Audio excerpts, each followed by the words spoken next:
Hello there, everyone. Welcome back to some more Let's Play Vampire the Masquerade-Bloodlines.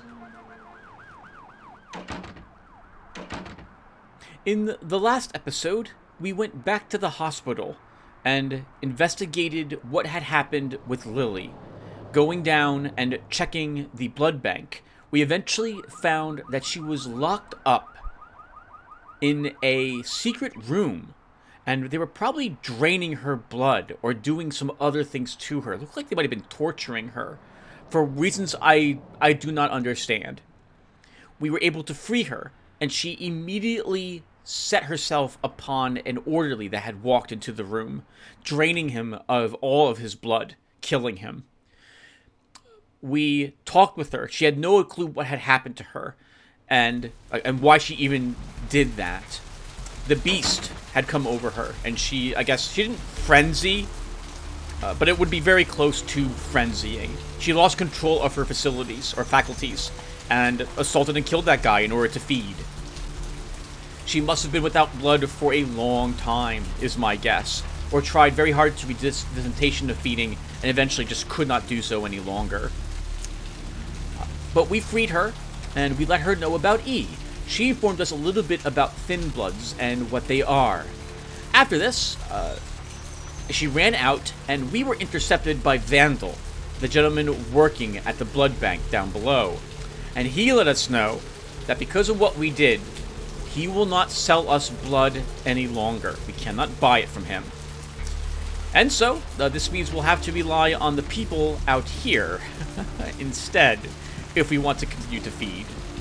Alternatively, there's also, well, not alternatively, but in addition, this means that we will, where am I going? I'm going the wrong way. That's where I'm going. I'm going the wrong way. We want to go back into the clinic and talk with the good doctor about the fact that he's not being so good.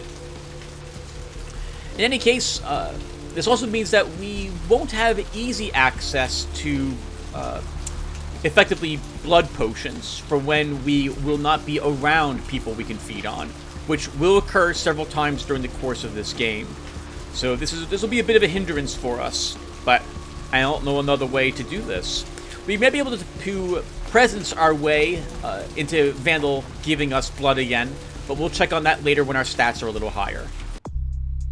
Speaking of our stats, in the last episode, we improved our charisma 1 point, making us a more persuasive talker. In case I haven't mentioned it, persuasion is by far the most often used of these three social skills, them being persuasion, seduction, and intimidation.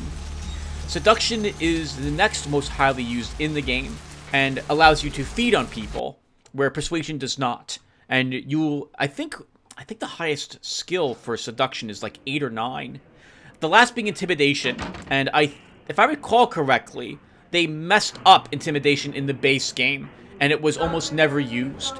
It's been restored a bit in this patch that I'm using, the unofficial patch, but it's still used the least, and it will often not do anything for you, but get you involved in a fight.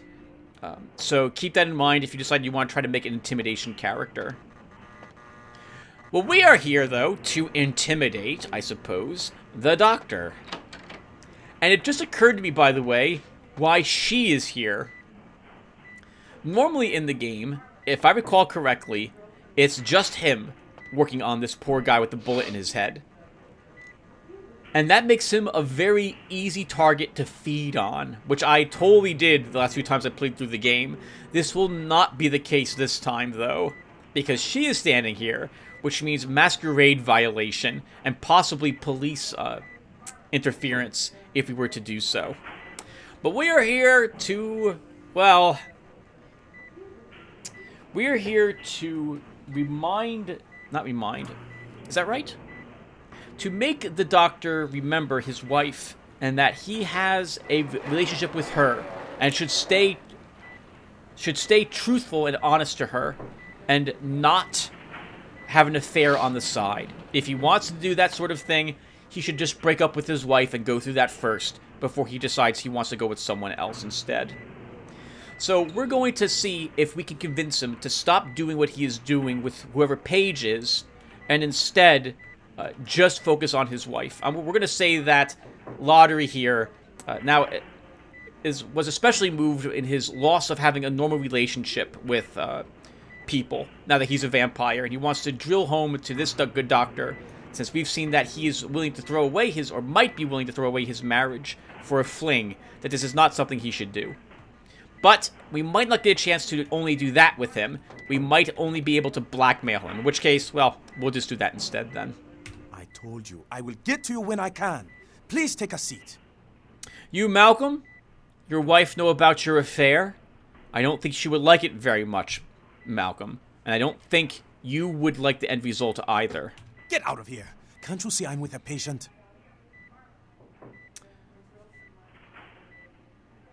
These are all we want money answers. I guess you don't care if your wife finds out then, which is a shame. Are you trying to blackmail me? You don't know who my wife is. She wouldn't believe you. Now get out. Then I'll go forward that email from Paige to trina@sol.vtm. Wait now. What do you want? I want you to stay faithful to your wife. And your penance, apparently, for this will also be $75 to the Church of Lotaeri. Deal. But I'm in the middle of something. I'll have to drop it off later. Now never speak to me about that again. Put it somewhere in your office, Doctor. I'll collect it later. That's interesting. So I don't think, I'm trying to remember, but I don't think I've ever actually done that on screen before with one of my other characters. Again, been 8 years since I last played through this game. Alright, so the next time we're at the hospital, we'll go ahead and check his office for $75. Alright, so, well, when we stopped last time, we had, oh, right, we also retrieved the astrolite from the thugs on the beach. We snuck past their lookout, turned off the power, and killed one of the thugs who walked out there to turn the power back on, slitting his throat. After that, we went into the facility, where we found the astrolite. We also found some money in an envelope, which might have been Mercurio's, but I'm going to assume it wasn't, because no one told us that was his money. Maybe that was just where these thugs were keeping all the cash they have gotten so far, through one means or another. We then killed their leader, Dennis, as well. Hopefully this will scare off the rest of the thugs, and they'll leave this area and possibly break up without their leader being able to organize them. So let's bring the astrolite back to Mercurio. Hello, sir. Mercurio? I got the astrolite back. Yeah? Did you waste those sons of bitches? Any that were in my way. Good. Great. Hope it was painful. Did you get my money back? That it was his money. No, sorry. I didn't find it. Damn. I could have used that money to buy myself some new kidneys. Anyway. Well, that money was for astrolite. In a matter of fashion, it paid for the astrolite. So, what's the story with this astrolite? That astrolite? Twice as powerful as TNT. Instant demolition. Be on the other side of the world when you engage that timer. You need to make someplace disappear. A warehouse. Looks to be a Sabbat interest. What is a Sabbat? You haven't been doing this too long, have you? The Sabbat, as I understand it, are your typical power-hungry movie monsters. They specialize in causing grief. I've tangled what they're like, let me tell you. I didn't enjoy it. Oh, tell me about this warehouse. I heard a lot about that operation. Well, I'd love to get in there, get my hands on the equipment they've been unloading. But it'd be suicide to walk in there. Got a small army of trigger-happy types, and they're all packing. I don't know, maybe, Maybe what? There's a guy. I never met him, but I heard a lot about him. His name is Tongue. Bertram Tongue. He's one of you types. If there's anyone who knows more than me about this city, it's him. Unfortunately, Tongue's hiding out at the moment. What? Why? Tongue's laying low because of Therese. Therese Vorman, you know her? Anyway, word is Therese and Tongue are feuding. I don't know the details. Mike takes the tongue, thinks he's about to get whacked, so he's gone underground till Therese calls it off. If you want to put that warehouse into orbit anytime soon, you're gonna have to get Therese to call off the feud. Ah, shit. So what do you know about this Therese chick? She's the woman around here. Power player. Nice looking broad for a dead chick, but personality like stone. Where can I find her? She and her sister Jeanette, they run the asylum. Some freaky customers frequent that place. I try not to do business there. What can you tell me about Jeanette? Therese I don't like, but I can respect her. Jeanette's different. I don't know what to make of her. She's a little, you know, in the head. I don't know. Therese is, well, like you. And I would think so's Jeanette. But I hear rumors about her. Rumors? Alright, Jeanette got a body built for bedrooms. And I got close acquaintances says they conquered that territory. But I asked the main man, and he says you types, you know, can't or don't or do that kind of thing. Anyway, whatever she is, I hear Jeanette's a wild girl. Vampires tend not to have sex, is really what it comes down to. But I think they can do so. It's just that, what's the point? They can't have children. And I think it might even still be enjoyable for them, but I don't remember any lore about it very well from the old World of Darkness. So I can't really say much more about it. It's not something that they do very commonly. I had a question about something else. Who exactly? Yourself. What's to tell? I can get anything anyone wants at any time. Could say it's my calling. Till the astrolite. Wasn't anything I couldn't handle. Well, back east some shit went down. Big Apple can't go back. I hate LA, but what are you gonna do? I had some other questions about Santa Monica. Specifically? Tell me about some of the power players here. Who exactly? Bertram Tongue. I don't know him myself. I'd like to meet the guy. Kind of a local legend. He and Therese seem to be contenders for this city. He's crafty. Smart guy. I haven't heard anything bad about him. Something about other people. Who exactly? Never mind. Take care, Mercurio. I forgot his name right there at the very end. Alright, let's head on out then and visit Therese Vorman. She is, I guess, the owner of the club that we've walked past but haven't gone in. So, let's head on in there then.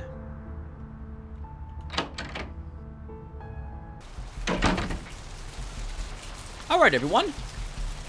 Time to head on over to the asylum. Looking forward to this. It's been a while since I've been in there, and I'm hoping that the music change will work for this. We'll find out in a few more seconds. Bonus points to you guys if you can correctly say which game the music comes from. I tried to replace the music from the bars in this game with music from bars from other games, so hopefully I've done that correctly. It's been a while since I've seen Therese Vorman. I remember her looking very fine in a dark suit. It will take some talking to get up to see her, though, so let's see how persuasive we can be. Or seductive, if we're allowed to do that. Alright! Moment of truth, everyone. Let's see if I got this to work.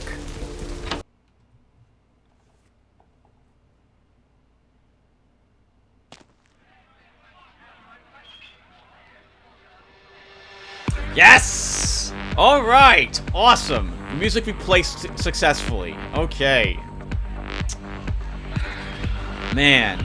Being in here reminds me that I used to go clubbing when I was 20 some odd years younger. It was more packed than these clubs will be. But I get the impression that, once again, like most games we play together, that these clubs, these areas are supposed to have a great many more people in them than the few we see here. Ooh, what do we have here? Another scrumptious young plaything straight out of life and into my club? You smell new, little boy. Like fabric softener dew on freshly mowed astroturf. Oh, I'm not frightening you, am I, duckling? There's the smirk I love so much. Look at that smug smirk. Just like from Total Distortion. We can flirt with her. We're absolutely going to flirt with her. Frightening isn't the word. I'd use exciting is more like it. I can tell you and I are going to get along just like fire hoses. Fire hoses? When we get turned on, there's bound to be flames. Hey, that's what I was thinking. What's your name? I'm the finger down your spine when all the lights are out, and the name on all the men's room walls. When I pout, the whole world tries to make me smile, and everyone always wants to know who is that girl. Doesn't sound like our type, to be honest. She sounds like she is quite free-spirited. I don't know if that's Lotaeri's thing. Huh, aren't you the tease? Got a name I can remember you by? I am Jeanette, and this bit of chaos crammed in a certifiable giggle is my club. I just love to give you funny feelings all night, sweetheart, but I really must trouble with some business. We'll reunite sweet and soon, I promise. Soon can't come soon enough. Goodbye, Jeanette.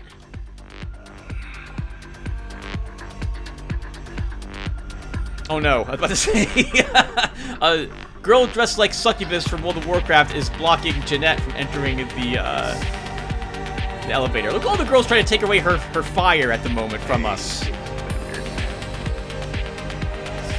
You know we gotta do it. Come on. Come on. You gotta get on the dance floor. No one else will be out here for a night out here. Oh.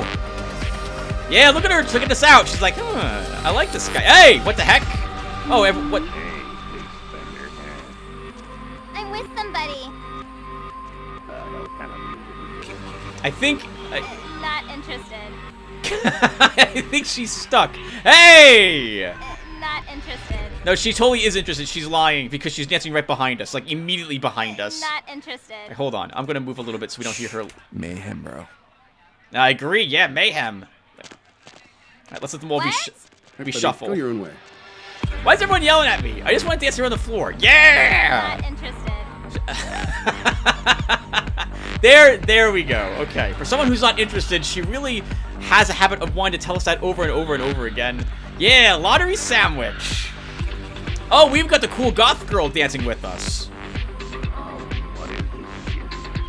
That guy is walking up trying out his seduction skills, but guy, you gotta walk back a little bit. There you go.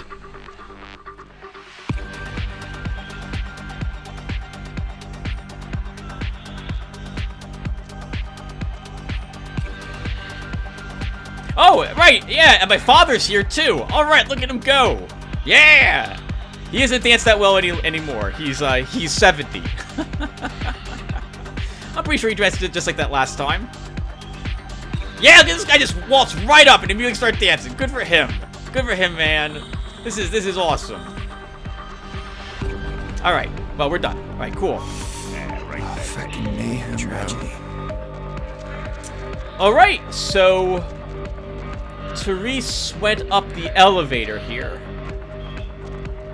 Oh, so Therese went up the elevator. Jeanette went up the elevator. We have to go up the elevator to see her, but we're not allowed to interact with the elevator at the moment. Okay, do we have to sneak up there? Let's see if... I don't think these doors open, but we'll check... we'll check this one first. Gentlemen, that's us. We cannot go in. So the other one must be for the ladies. So... we don't need any blood, or I'd flirt with some of the girls down here at this moment.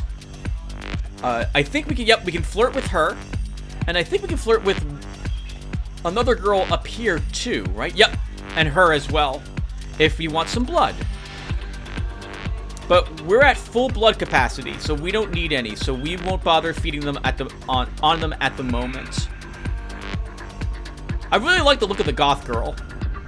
I like the what's the word I'm looking for? Contrast between light and dark. She has that look done really well. Nox! Hey, Nox! Hey, man! Hey! Nox, what's going on? Yeah, not much. I'm just waiting around for my master. That's right, I'm shouting, everyone. I shouldn't be shouting. The master you couldn't talk about? Okay. I guess I can tell you about it. Oh man, his name's Bertram Tongue. He's a Nosferatu. Oh, no kidding. Small world. I'm looking for him. Oh man, I wish I knew where he was. I'm getting antsy waiting around for him. I need to tell him some stuff, you know? I don't know where he is or stays or anything. Oh man, whenever he needs me, he just, you know, appears. Nosferatu know obfuscate, which is the ability to like become completely invisible unless someone brushes up against you.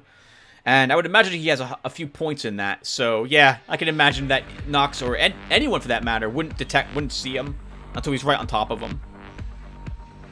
What do you mean he just appears? It's crazy.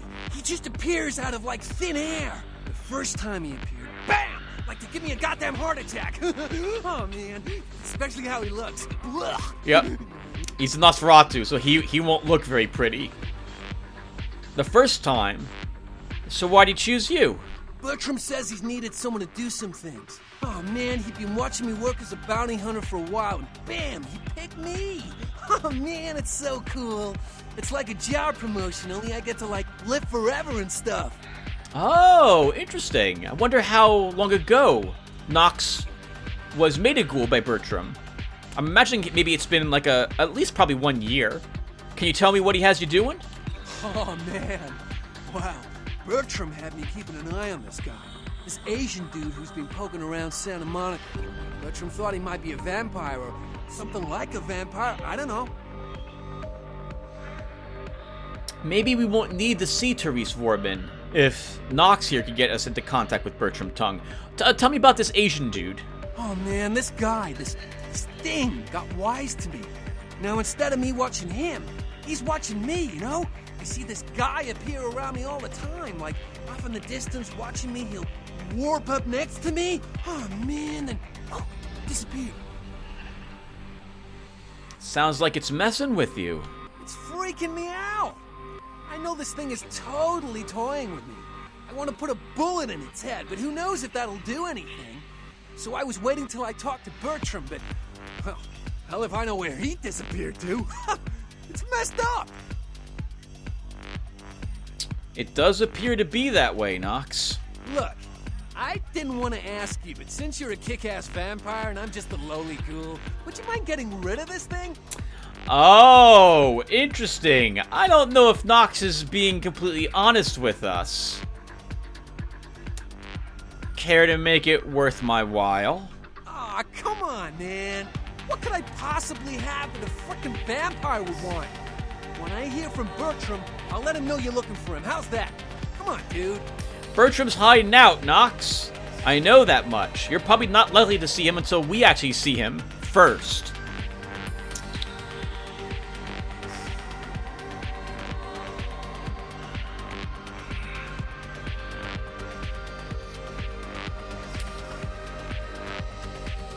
I guess I can look into it.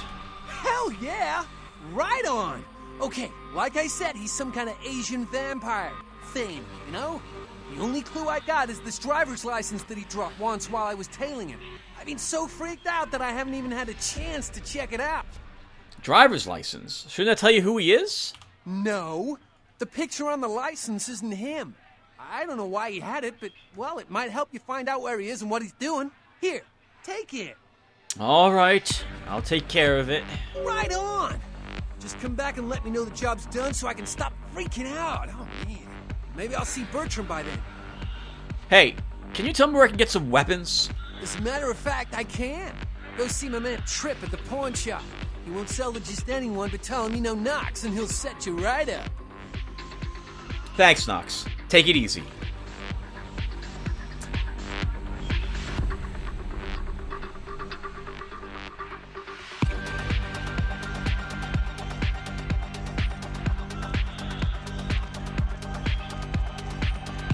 Sorry, just remembering what it was like many years ago.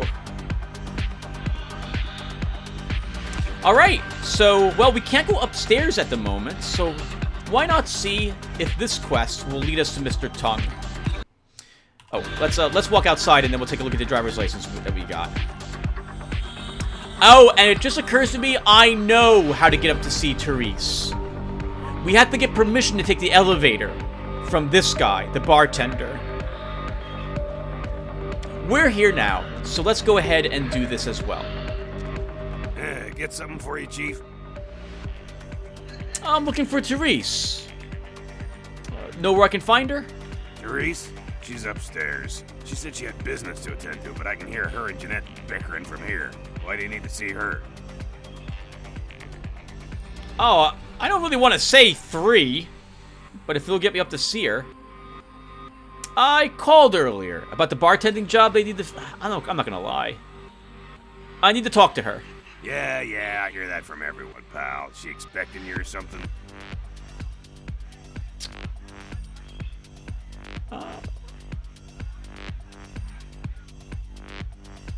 She's not expecting me, but she'll like what I've got to say. Alright, look, I'll cut your break because we're busy here. I'll buzz Therese, tell her you're coming. Take the elevator over there up. But if I hear that you're not supposed to be there, you and me are gonna have a little heart-to-heart. You hear me? Thanks. Goodbye. I can't do that. That feels so wrong. Even though I have to persuade and arguably everyone, I should be choosing every single persuade option when I get a chance to do so. But it just feels so too wrong. I'm not gonna do that to that poor guy.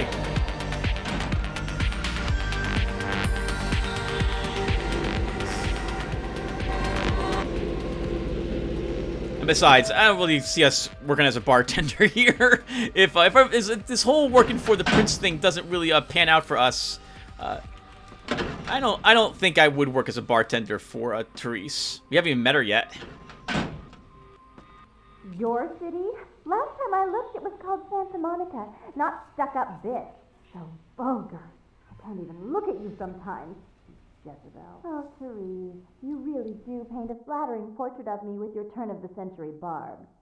I always assumed you could do nothing but look down on me. Just the sight of you.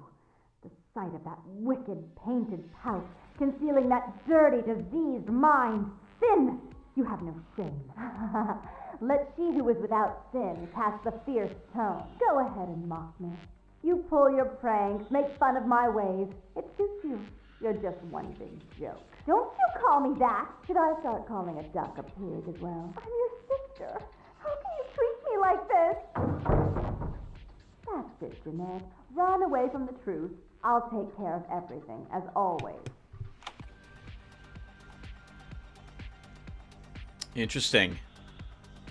Judging from the bartender who mentioned that they were bickering, I get the impression that this is a common occurrence for the sisters. Well, let's head in and meet Therese. Yes, she is wearing that amazing dark suit.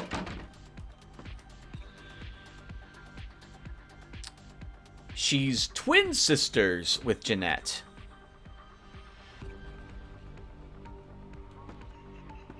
Therese? Please, come in. I do apologize for my sister's crassness if it made you uncomfortable. She's unabashedly scandalous, but in the club business, I suppose that kind of personality's a necessary evil. We can't flirt with Therese. Okay. Jeanette? She was no trouble. Nonsense. She's nothing but. Are you Therese? Therese Borman, yes. I'm the proprietor of this club, and the only person in this city whose good side it's in your best interest to stay on. What brings you to Santa Monica? I'm not going to talk ill of Jeanette. We just met her. She seems friendly enough. I suppose she is the public face of the bar to, as Therese has hinted, to attract people to it. She's the entertainer. Therese here runs the show in the background, though. I thought Jeanette owned the club. Jeanette is the freak show I keep around to lure in curiosity seekers. She's very good with the clientele, but her business skills are approximate to those of a 4-year-old with a $1 bill and a 5 and dime. Everything I just said. I need you to call off the feud with Bertram Tongue, Therese, if you can. Tongue's exile is self-imposed, I assure you. But then what reason would I have not to hate that loathsome Nosferatu scoundrel? Bloody Nosferatu. They're so unclean. So, Most of the time, everyone, when I am talking with someone, I am staring at the text box the entire time. But I looked up to see Therese talking down at us, and it's kind of cute in a way. Anyway, so it sounds like Bertram, that Therese has not actually put a hit out on him, and he's not in any danger. But Therese doesn't care, won't tell him that. Why do you hate him? He meddles in my affairs. He's a bad influence on my sister, and she on him. If you were in my place, would you let him compromise your authority? You most certainly would not. I'd quite like it if I never had to hear that name again. I'm not going to offer to kill him. That's ridiculous. And if he finds out I made the suggestion, I think that things will go south for us. And besides, I want to find him and talk with him. Then can you put out the word that you've got no feud with him? Why would I do that? Let him think I mean to kill him. That way I don't have to worry about him sabotaging everything. Do you realize how his subterfuge makes me look to the Camarilla? I don't understand the feud between him and... between her and Bertram. I don't get it. Is he undermining you? That's unfortunate, because I still need to see him. Tongue and his co-conspirators' actions ruined my chance at partnership in a crucial piece of property. I do have several other promising ventures, and one in particular has been, to say the least, an ordeal. I'd be willing to put the word out that my grievances with Tongue have been swept under the rug, but in return, you'll have to help me remove a particularly burdensome spirit from a property I'm looking to invest in. A spirit? You mean a ghost? Oh, I forgot. You're still new to this. Allow me to break you in. Yes, ghosts exist. Werewolves, mummies, and I'd expect a whole lot of other things I've never seen share the night with us. Sure. So, okay, so let's look at this. So, she's being a bit candid with us, and she's not being unfriendly. She probably believes that she can use us to get this task done, and it's probably a little more dangerous than she's letting on at this moment, or rather, will let on, I think, in a few moments. But I don't mind doing this for her. Especially because I think this is probably the only way we'll get to see Bertram Tongue, barring possibly Knox contacting him. But I don't see that happening. If he's out hiding, he's not going to make himself visible to Knox. Sure, I'll do it. What do I have to do to get rid of the ghost? Rumor is that a personal item of a ghost may be used to draw it out or excise it from its haunt. While I don't put a lot of stock in hearsay, it's my last option. So I want you to go to the Ocean House Hotel, find an item of the spirits, and bring it back. And what if I can't find one? If you have to tear the building apart, do so. 3 construction crews have already refused to go back to work because they've been spooked, so to speak. How do I fight a ghost? You don't. They're perfectly harmless. I'll do it if you promise to call off the feud. I'm not going to ask why she doesn't go. Come on now. She doesn't strike me as that type of vampire. Jeanette maybe would do so, but not Therese. Oh, I fully intend to do so. You'll find that dealing with me on the whole is appreciably more predictable than dealing with some of the egomaniacs that are my peers. So long as our business doesn't go sour, my word is gold. Okay. I can respect that and appreciate it. Yeah, she's... Okay, this is fine. Yep. So as long as we are able to retrieve that item and can bring it back to her, she's willing to fulfill her end of the bargain. I don't know if I believe her 100%, but she's giving me no reason not to. We just met her. So, okay, 2 it is. I can respect that and appreciate it. Goodbye. Before I forget, take this. The only way to reach the Ocean House this time of night is through a tunnel in the sewers. You'll need that key to open the gate for that tunnel.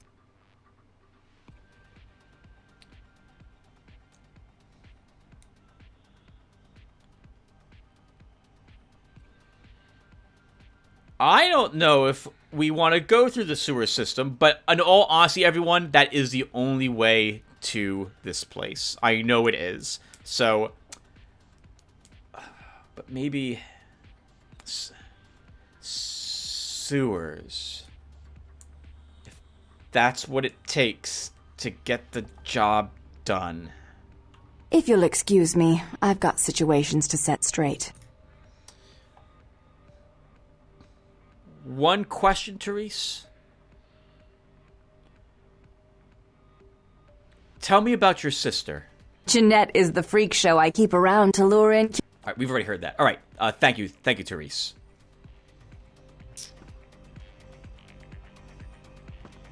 And there's no way we're going to be able to access her computer. We're not going to go in and see if her sister is here, because we have to walk straight across the hallway to do that. Oh, that's interesting. That looks like her sister's half of the bedroom. I guess Therese must sleep on the couch. And I guess Jeanette must spend most of her time down in the club itself.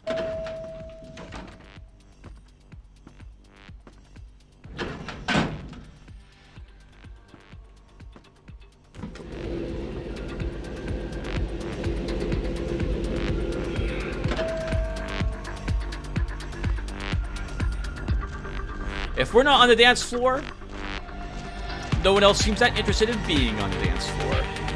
Yeah, look at those two hitting it up. Hey, good for them. Good for you, Pop. Good for you. Alright, so there's something else about the sewer system, which is why I didn't mind suggesting, saying that we'll go down there. The sewer system is actually pretty darn clean. It's not, there's no filth down there. It's one of the cleanest sewer systems I think I've ever seen. Alright, so I don't think we'll do that quest in this episode, everyone. We'll do that in the next one. For Therese Vorman. But we'll try doing more of this quest here. A California driver's license. The name on the license is Virgil Crumb.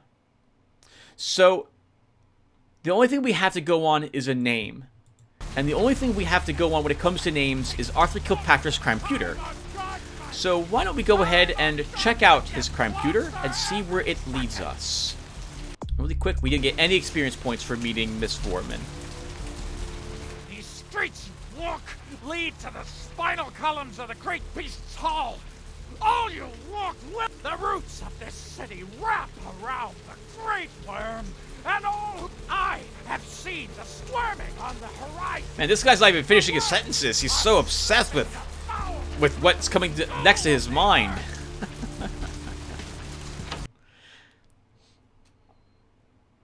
Hello, LA. You're up way past your bedtime. Okay. So, Arthur doesn't mind seeing us, I suppose. Let's just walk over here and check out Mr. Crumb. So that would be A through F. Crumb V. Well, looks like the boards are lighting Virgil up. Crumb. Bond written 032502. 2 counts public disturbance. Drunk and nudity. Case number 766141. Bond amount $5,000. Type of bond? Cash. Paid in full. Notes. Local. Void. Subject's corpse identified. Being held at medical clinic morgue. Authorities notifying next of kin. Working late shift here at the yacht club. How many boats do you own, Vigo? Alright, Arthur. Take care, man. I don't think he has anything new to talk to us about, so... We'll come back to him later if you ever find out any more information about Milton. Sorry, not Milton. Durbin. Muddy Mike Durbin. Alright, so... back to the hospital for us. While we're there, we can swing by the doctor. Hurry on your way to the apocalypse. Always room for heathens in the cold and oily pits of the damned. The roots of this city wrap around the great worm, and all who live in its stinking bowels bloat themselves on apocalypse nectar. There's some great sayings from that guy. I want to write some of them down for my own Dungeons & Dragons campaign later. Man, the girls of the night, man, they have a lot of dedication just standing out in the middle of the rain, in full view of the cops, just like her twin sister down the street. I wonder if there's been any mods made for this game that add additional skins for the NPCs that we meet. As you've seen, that there quite a few of them look pretty similar. But, well, whatever. Now, this is what we had back then, back in 2003, 2004 or so when this game was released. I'm so glad that the music worked also. Holy crap. That will save me about 2 hours worth of video editing when I'm done with this. To try to link in a different slice of music for that one section. Alright, so first thing we'll do here is we will talk with the doctor. Wait. Did I already talk to him? Why can't I remember? I can't remember. Okay, I think I might have talked with him already. I can't remember. Let's check his office.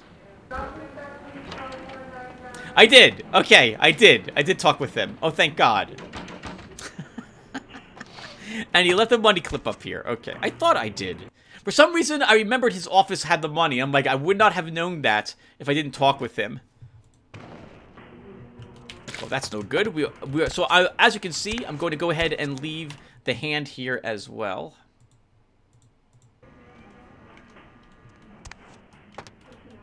Yes! Something just entered my mind. I'll say it. I'll be a little naughty. So the next time the doctor wants a handy, you should use that and not Paige. There we go. 75 bucks. Penance accepted. We forgive you. And we won't tell your wife, but you should also stop doing that nastiness with Paige. Come on now. You're married. If you were single, that'd be a different thing altogether, but you're not.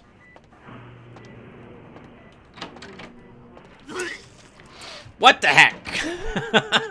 I'm throwing up all over the place. Alright, so, the morgue is downstairs past Vandal. We haven't improved our stats at all, so I highly doubt we will get a chance to presence our way to more blood. So, we're just gonna ignore him. And instead, we will make our way to the morgue and see if Mr. Crumb is back there. I'm gonna do that every time I pass him. Every time. I wanna see his creepy eyes following us. The morgue is through the laundry.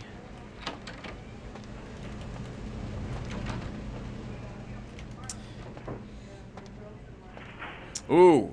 Oh God. Alright. And he's lying right there. So before we go and investigate him, let's check this out here. Now, it's interesting to me that Nox said he's a vampire or like a vampire. I won't ruin anything for you, but like a vampire would probably be the correct way to describe this Asian dude that is hunting Nox at the moment.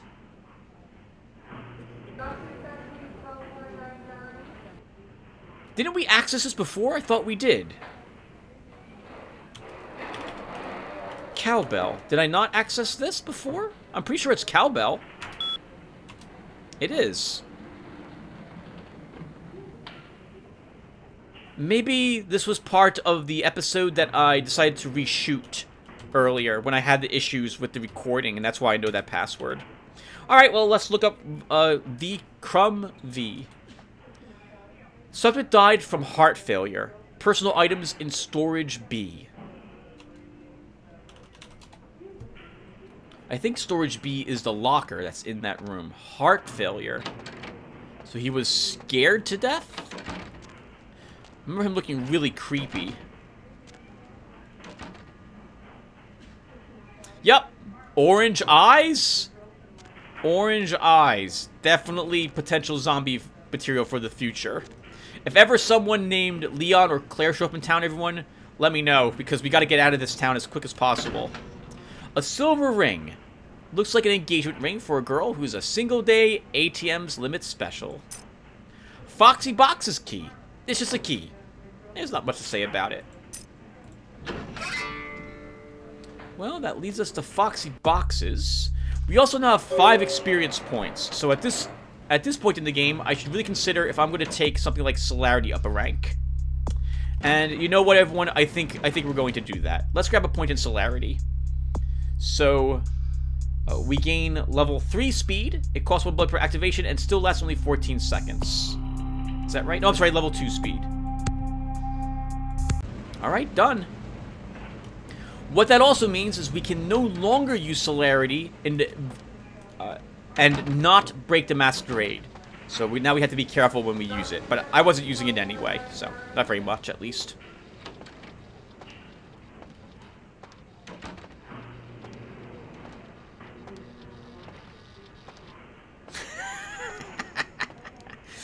So I think that the queen bitch that Vandal was talking about earlier is Therese Vorman, actually.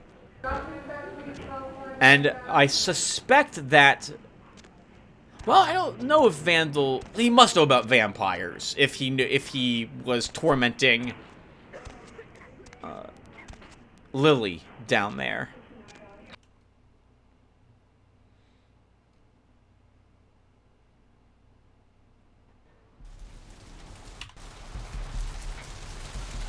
Alright. Yeah, he must know about them. For some reason, I want to say he, too, is a ghoul. There's lots of this going around everywhere. I guess most of the people probably in this game are ghouls or are aware of vampires. It's just us. Can you imagine that? Like, every single person in the game is more or less aware of that this is something that happens, except for us. We're the only one not in on the joke. We don't need any blood, sir. Or, actually, we've already taken some of your blood earlier. Alright, so before we head into Foxy Boxes, I want to check this little alleyway. Not allowed to walk back there. Okay, so let's head on in to Foxy Boxes.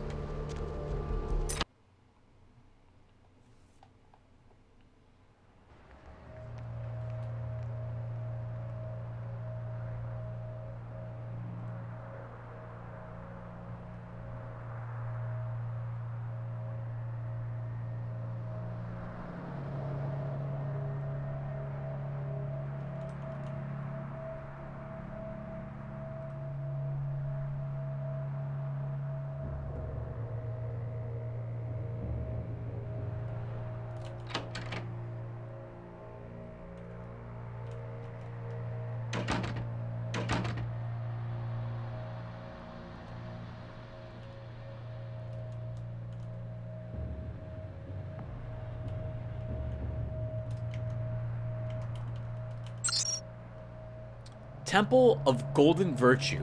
Progress reports. 10-12-04. Report 1. My initial observations of the city indicate that the Canaanites here are both scattered and unorganized. There are 3 individuals of note, but they seem to be involved in some sort of dispute. I shall continue to watch and listen.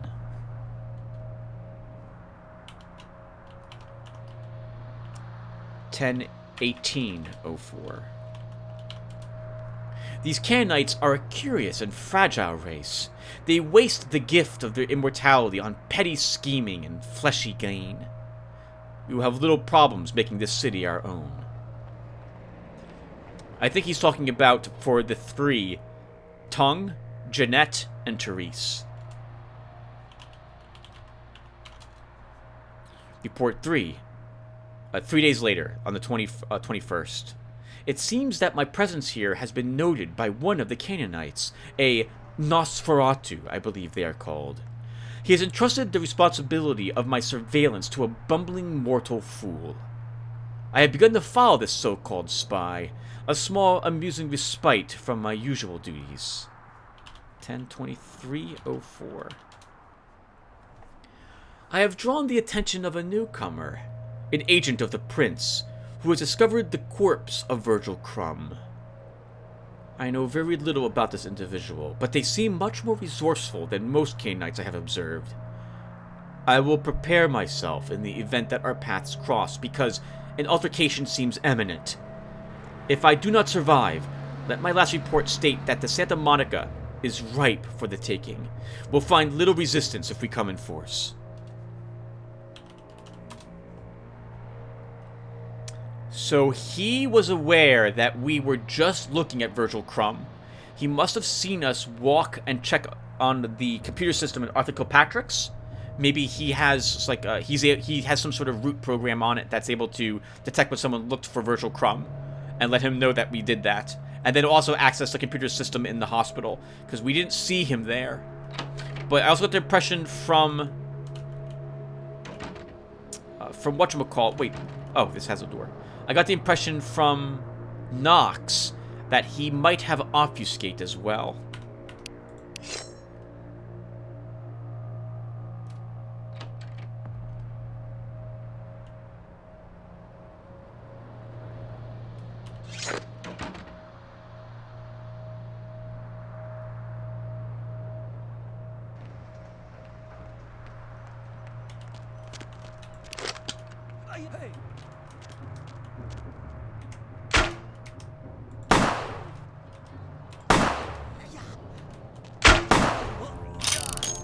That's a fire crossbow. Good for him.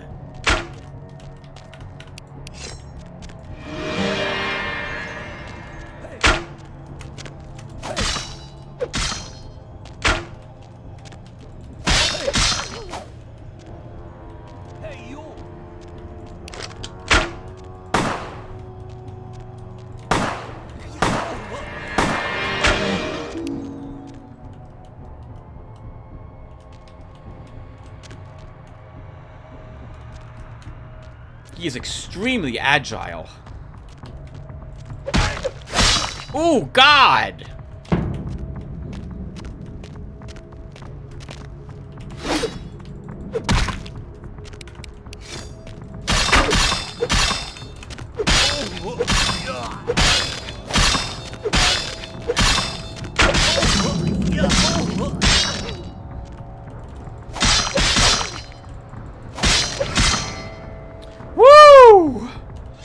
Holy crap, that was close. Wow, what a fight. And we gained a Shin Guntu from him as a reward. Wow. Oh, that was awesome. Alright, so let's take a look at that really quick. Shin Guntu. Melee requirement 5. Damage potential 20. Lethality 11. This is better than our knife, so we'll probably try to grab one more point in melee then so we can use this. This is a mass-produced version of the traditional Japanese katana. Not as effective as a real one, but quite dangerous nevertheless.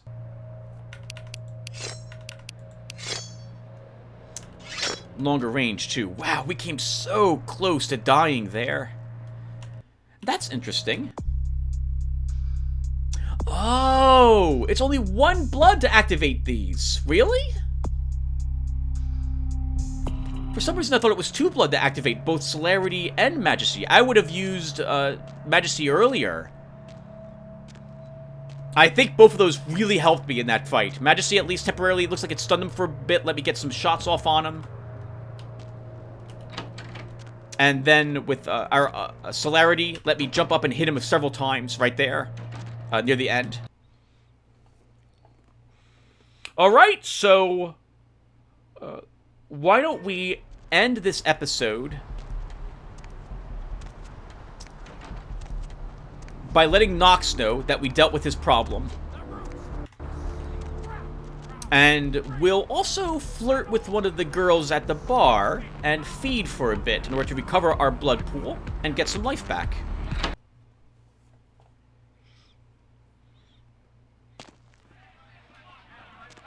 And I guess we can do that first.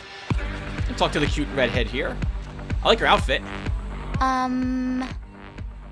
Since I walked in here, I haven't been able to take my eyes off of you. You think I'm really? I'm sure you hear it all the time. How about a kiss before I go?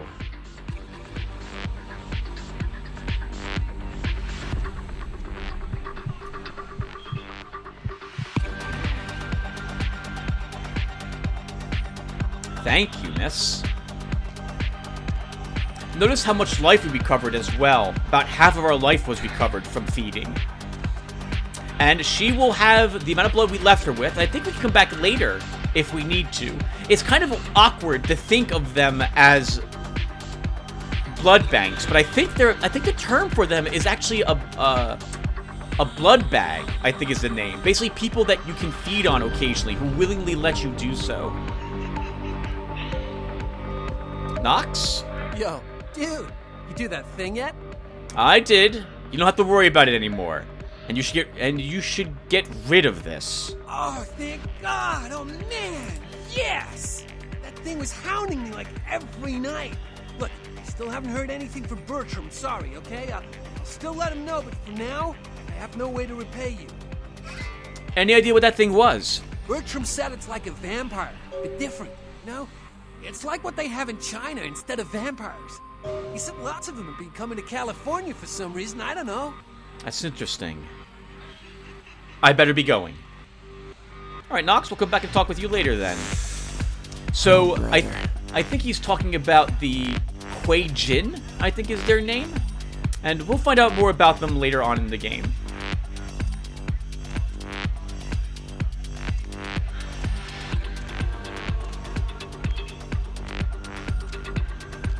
Alright, everyone. So, that will do it for this episode. Let's look. Do we have anything?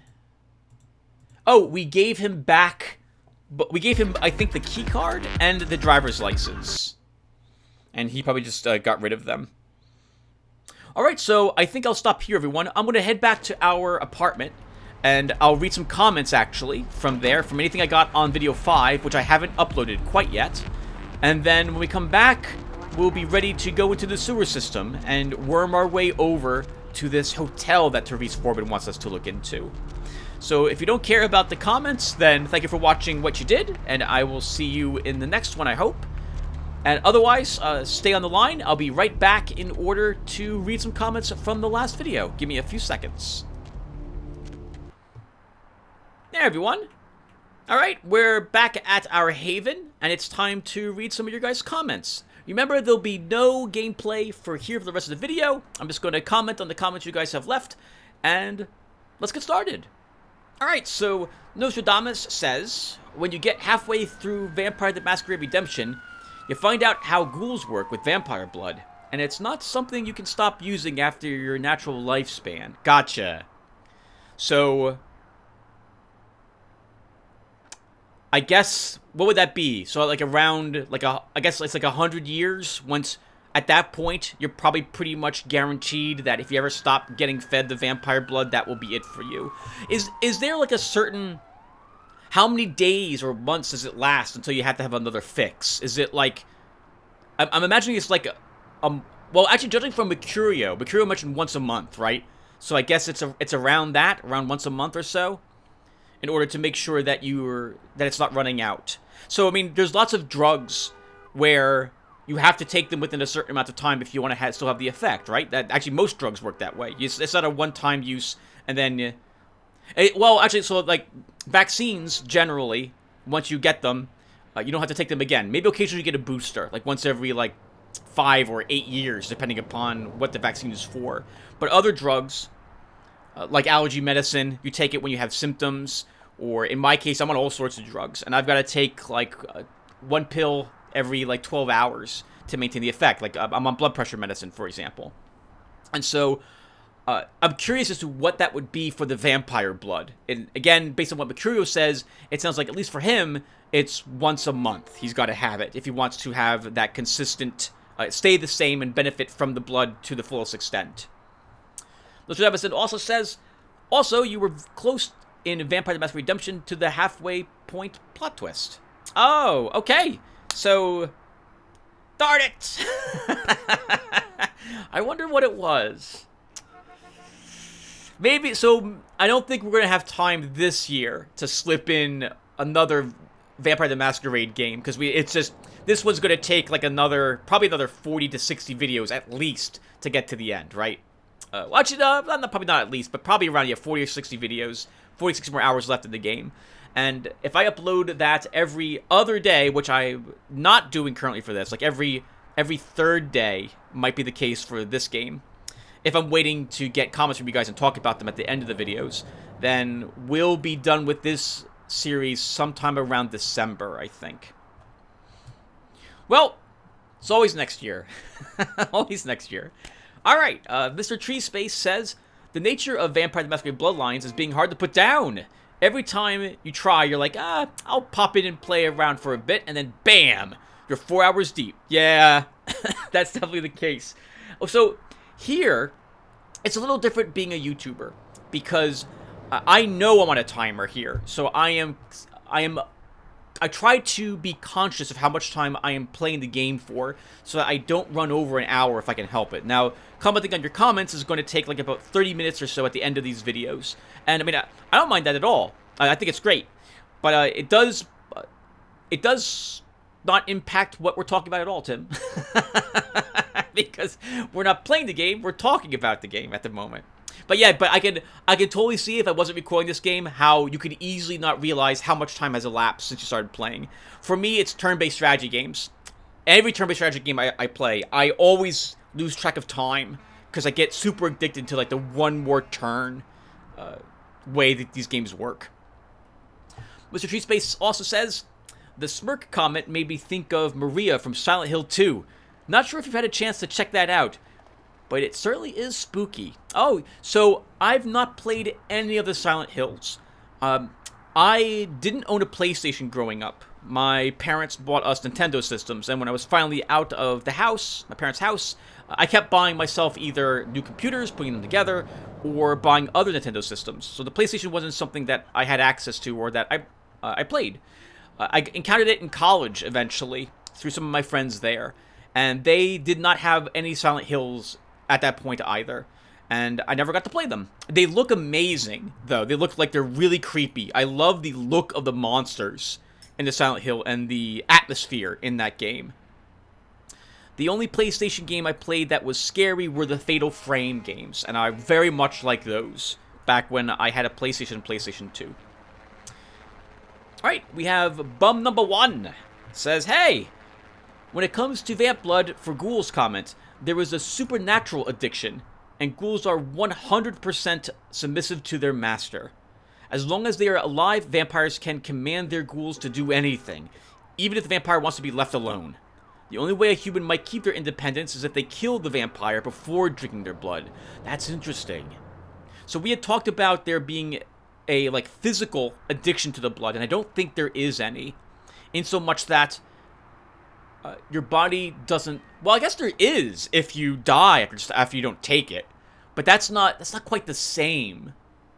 Well, I guess it is, right? If you're on a high dose of steroids, and I don't mean like recreational steroids, I mean like the anti-inflammatory drugs, and if you're on like 60 milligrams of that a day, you don't stop taking that immediately, or you could go into shock and die.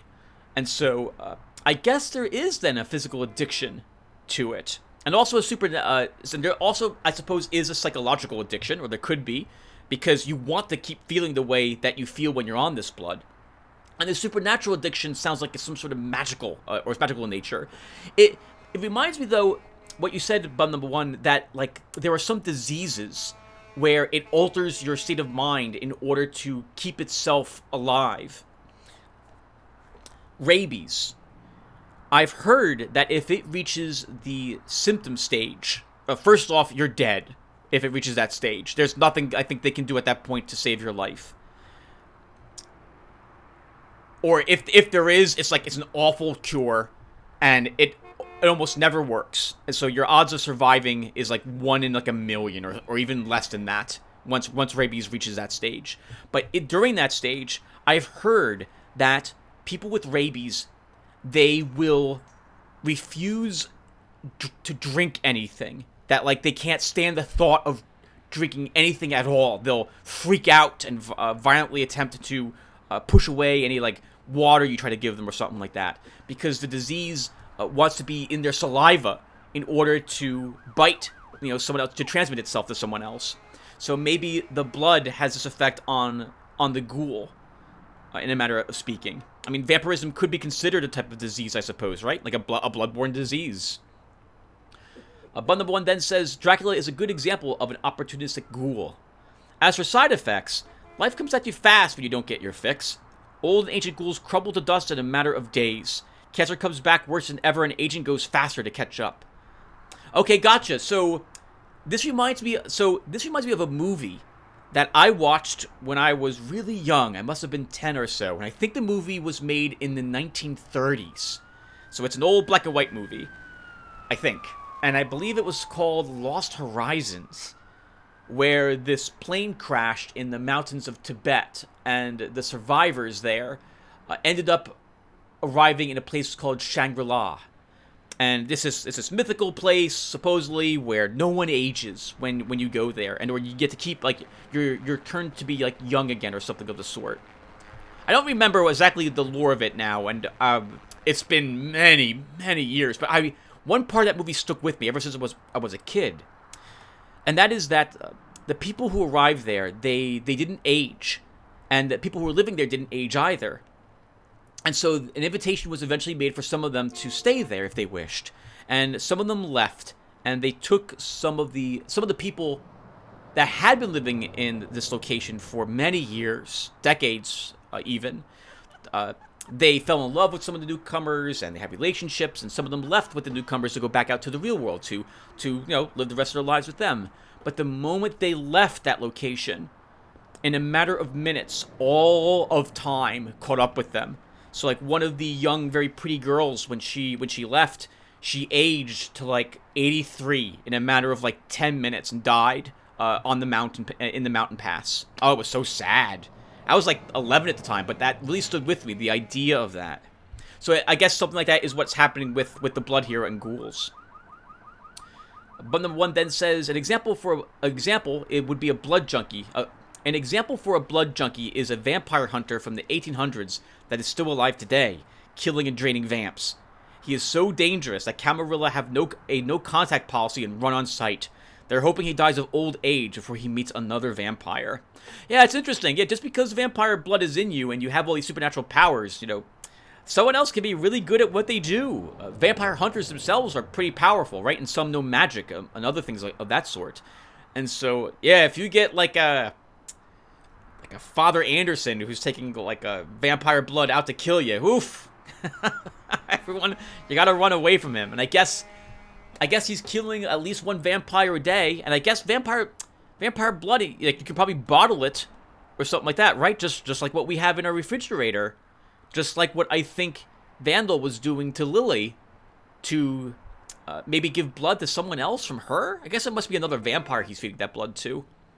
But in any case, yeah, so I can see that being a really powerful drug to some person who discovers vampires are real and doesn't want to be enslaved. And that's not really enslavement, but doesn't want to be like controlled by a vampire to get the effect. I really like your storytelling. Keep up the good work. Thank you, bud number 1. I will do my best. Bruno says, Lotaeri went from having a moral dilemma blackmailing the doc to murdering thugs like a psycho. So, something I'm always paranoid about is how much hypocrisy am I doing in the games I'm playing. So, I'm pretty sure we could have talked our way to get to Dennis, and then probably talked with him to buy the astrolate for him. I don't know if seduction would have worked. I think it might work if you're a female vampire, but not a guy. But I wanted to, like, we gained a few points in stealth, and I know that we can sneak around that the beach house, and I was pretty sure they do talk about what happened with Mercurio, but I couldn't remember what they said. And so sure enough, we learned that, yep, these guys are exactly the evil thugs that they say they are, and we have killed people, humans now. We did it in the tutorial. And so the initial horror of doing that is beyond this. We actually killed also a few Sabbat in that process also. And while we weren't actually being attacked first here, it was a combat zone.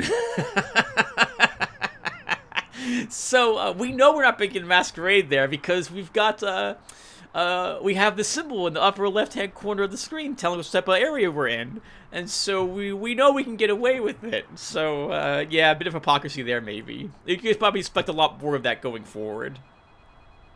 Bruno says, I like the comments policy, so the people that only wants to watch gameplay doesn't have to listen to my rants. So it's something I'm always thinking about, is how much talking do I want to do and that take away from the gameplay, because I'm worried that you viewers won't put up with that crap for too long. On that same note, I do like talking with you guys, and so thus putting it at the end of the videos means that anyone who cares about that can listen to this part, they can listen to me talk. I know a few people like that. That's so weird to me, but there you have it. And so yeah, I like talking with you guys. And at the same note, it doesn't take away from the gameplay, and I get to focus more on the gameplay than talk to things that aren't related to what we're doing at that time, which I was doing from Undone. And so I was thinking about that constantly, and that's why I wanted to do it. I want to try this out in this game, and I think it's working out for us.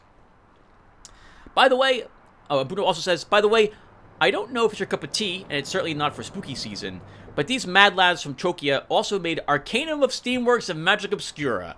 It's quite janky, even with the fan patches, but you can feel the talent was there. So, I've played Arcanum of Steamworks and Magic Obscura. I think I've got to about, like, level 20 or 23 in the game. And I won't play it without mods, and I'll cheat a little bit when I play it, because I give my character, like, 5 more starting points. I enable like the Virgil cheat so I can talk with him and say, yeah, give me a few points. And I do that all the time because I don't like how weak I feel at the beginning of the game. I just want 5 more points. That's it. Just 5 more points. That's not that many points. It's still cheating.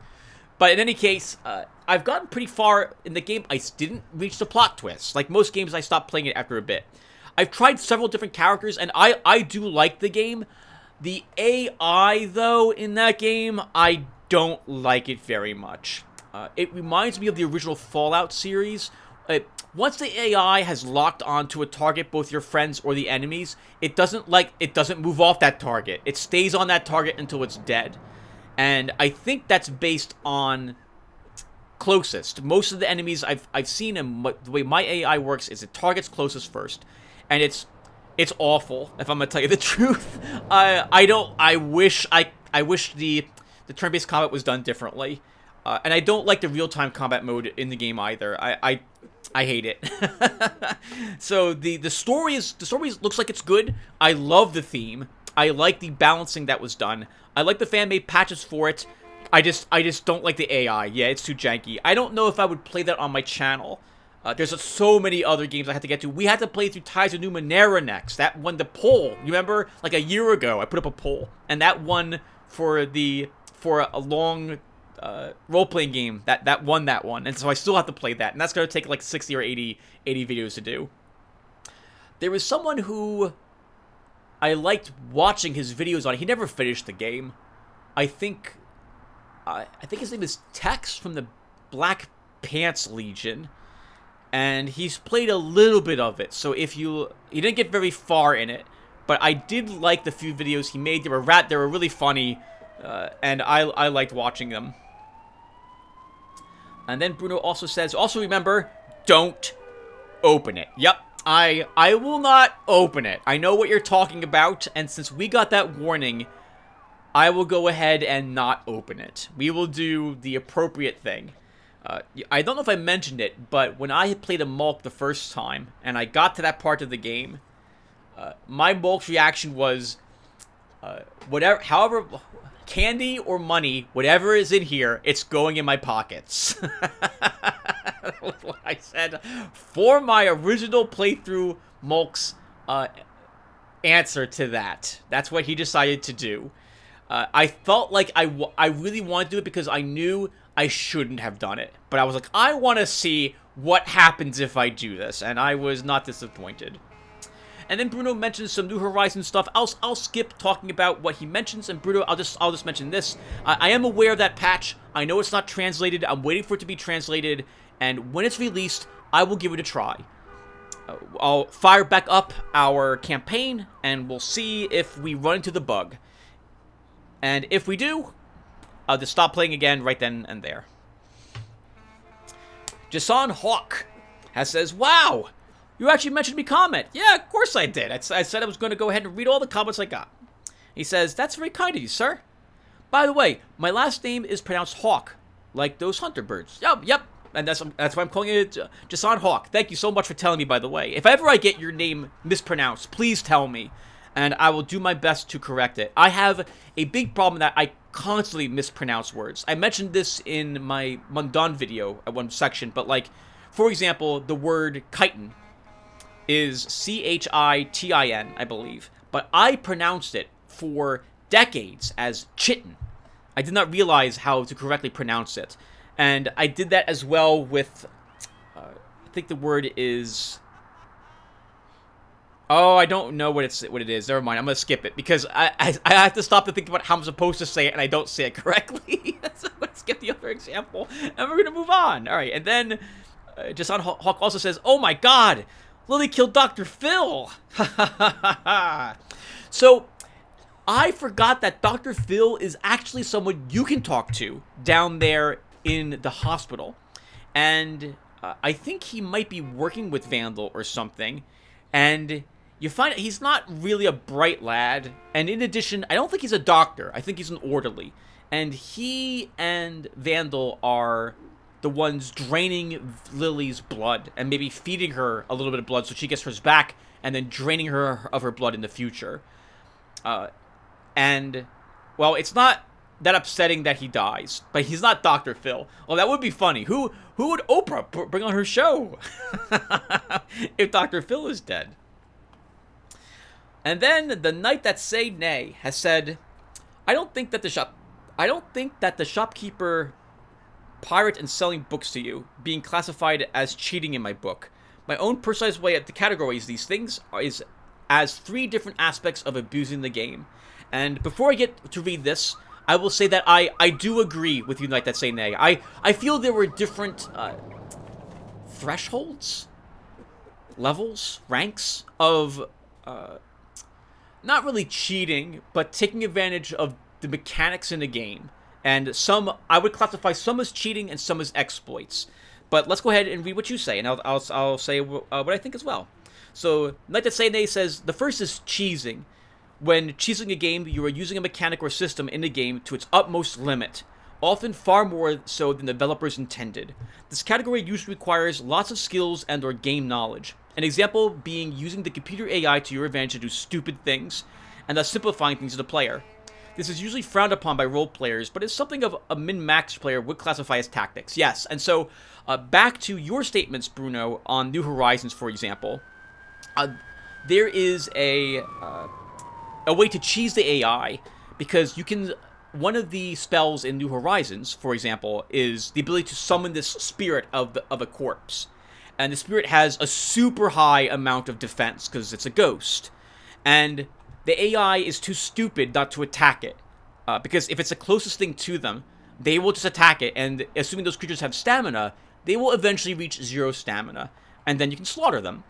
And this allows you to take on things like 12 slugs very easily. The slugs all spit at the ghost and don't do any damage, and then they attack the ghost, they run out of stamina, and then you run up and you slaughter all the slugs. You get a ton of experience points, a ton of amazing loot, and it's an abuse of the of the AI, because the AI doesn't know what to do in that situation.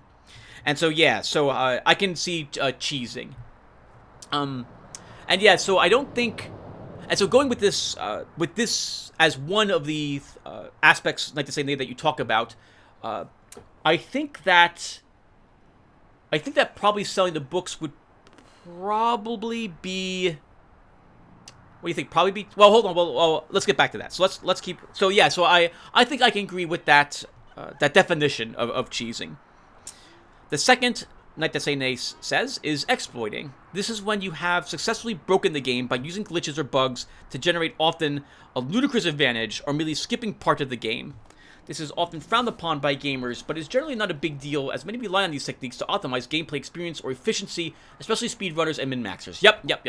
And so, I've seen this, for example, for the speedruns. I used to watch a lot of Hollow Knight speedrunners, and to see people, like, jumping on, abusing the way, like, you fire the, I forget what it's called now, but there's this spirit you can shoot, and if you fire it at the right distance, during a jump, you can get a little more height that allows you to reach another spot, or you get yourself killed and then when your shadow or shade shows up, you can then pogo on it with your nail to reach a higher platform that you would otherwise not be able to reach. And thus you can more quickly access different areas of the game. And if I recall correctly, the mod for the speedruns actually takes some of this into consideration, and some of the exploits are really, really tricky to pull off. And yeah, I myself don't like the exploits very much, but I can see why other people would, and especially speedrunners who are looking to gain any advantage they can to beat the game as quickly as possible. Because to my knowledge, most of the speedruns there, I mean, granted there are like no exploit speedruns, but most speedruns are not that, and I find it fascinating to watch what people are trying to do. I think there was like a Half-Life 2 speedrun where like the amount of motion and distance traveled like through an explosion or something like that would propel you through vast amounts of levels and let you skip like entire sequences in that game. And it was pretty interesting. I find that amazing to watch, but it's not something that I myself like doing. And then the Knight That Say Nay says, the third and final one is cheating.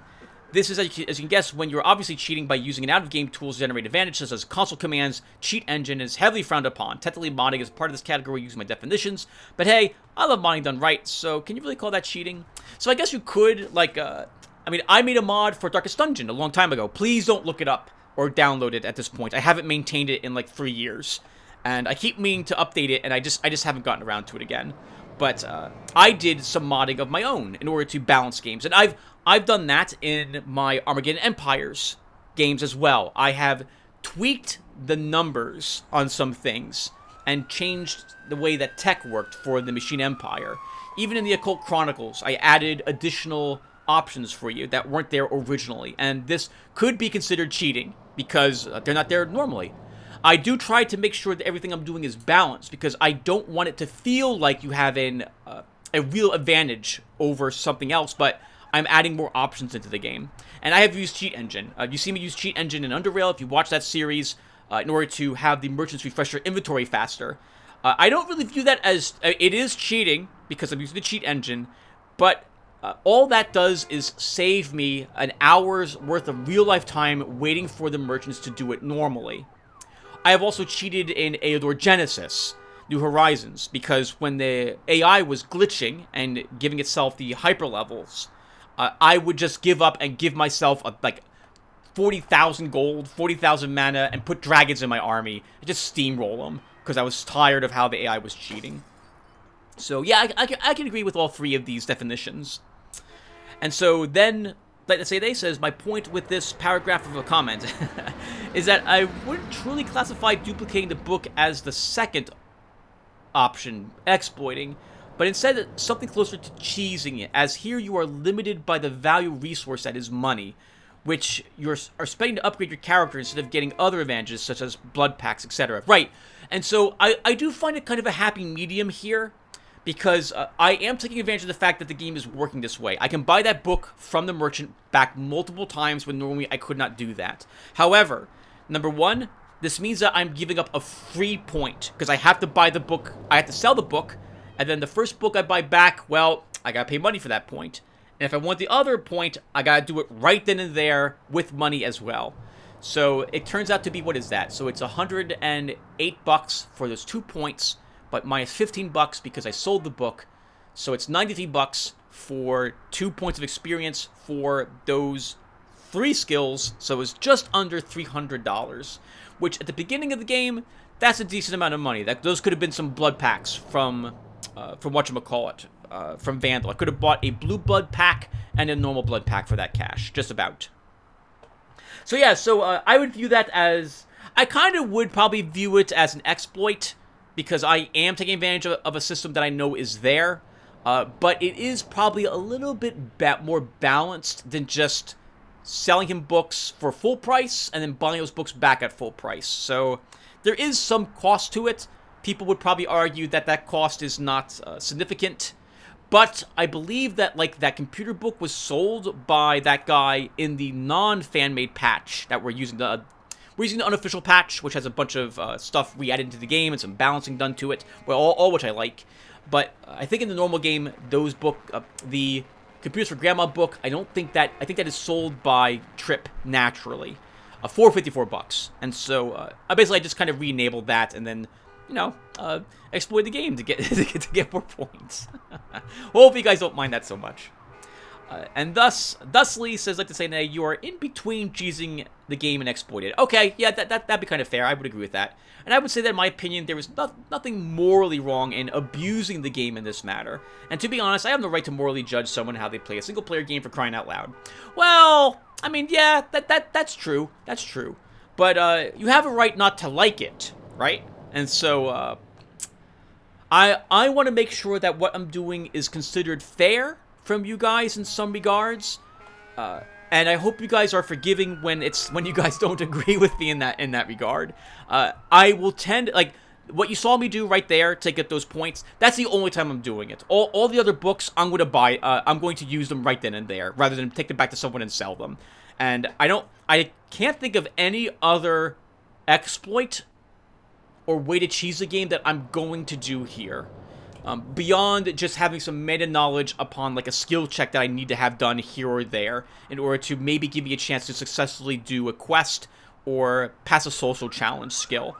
But that's more metagame knowledge, like knowing I need a 4 persuasion or 5 persuasion to do a certain thing is a lot different than selling a book to Trip so I can buy it back from him multiple times so I can get some free experience points. And also you say, I love the way you are playing this and other games for that matter, and I would be delighted to see you make our vampire hero as powerful and handsome as possible. Yes! Yes, that's what we're trying to do. My intention for us is to eventually, I want an appearance of 4, and probably a subterfuge of 4. And we'll probably leave our seduction at 8. I would love to get to 9, but I'll be honest, it's hard to justify that, given how expensive the 5th point of appearance and the 5th point of subterfuge is. We'll probably have a 6th seduction when we get to downtown, as one of the first things I take there. And I would like an 8 seduction before we get to Hollywood. And I'll probably leave it at 8 for the rest of the game. So, and I'll tell you this, I am unaware of any check in the game that requires more than 8 seduction.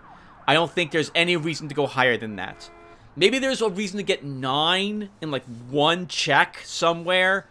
But, well, I'm willing to believe that, well, as great-looking as we are and as charismatic, well, not maybe as charismatic, but as great-looking as we are, and our ability to flirt really well, some people still won't like that. And besides, what would that be? That's 16, plus that's, wow, that's almost 30 experience points for those 2 other points of seduction, and I'll be leveling other skills at that point. And that's all the comments I see here that I saw on my channel on that video. Alright, everyone, so that does it for us. Thank you guys for watching.